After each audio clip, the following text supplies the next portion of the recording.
The fear is, with summers as hot as this, followed by dry winters, we might see that. Taps running dry. So what are the potential solutions? First idea, pump more water from where it's plentiful in these massive steel pipes to where it's scarce. And that's what they're trying here in Lincolnshire, with a run that goes all the way from the Humber estuary down to Colchester.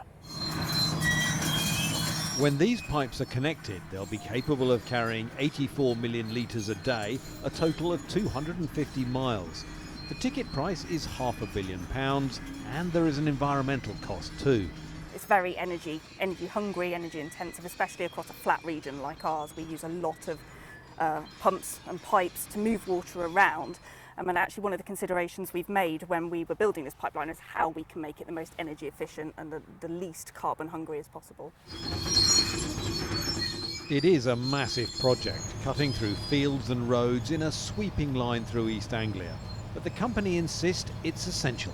We know that if we don't move water around our region, taps will run dry, and we're not talking about in the next sort of 20 or 50 years, we're talking about in the next 5. There's a water shortage across a large part of England, not just the southeast. Have they got the water in the Humber area to spare to send down to East Anglia? Yes, and that's the idea, that the water is more readily available up on the Humber bank, and by building this pipeline we can increase the resilience right across the region.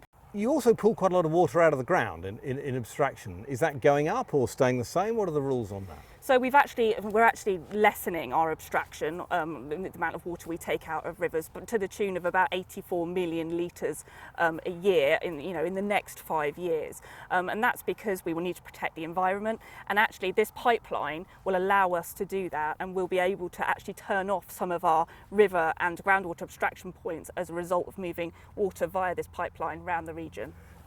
This project is all about moving water. What about catching more rainwater in the first place? In reservoirs like this one at Rutland Water, the trouble is most of the ones we've got around the country are running low. So we're walking on what should be water. Yeah, so if the reservoir were full, it would be up here, and you can see that at the moment it's down here, so about 80% full, a little bit lower than we would expect at this time of year, because we've been going through a period of dry weather, so it's absolutely critical that we do have these stores of water. I think I'm right, this is one of the last, if not the last reservoir to be built in this area? Yeah, so we haven't developed reservoirs in this country of this sort of scale since the 70s, but we are now looking at proposals for new reservoirs, and I'm working on reservoirs in the Anglian region. We are proposing 2 new reservoirs. They're likely to be sited in Lincolnshire and the Fens. Each one could cost £1 billion. What we do know is that they are going to take a long time to develop, so they're really long-term projects.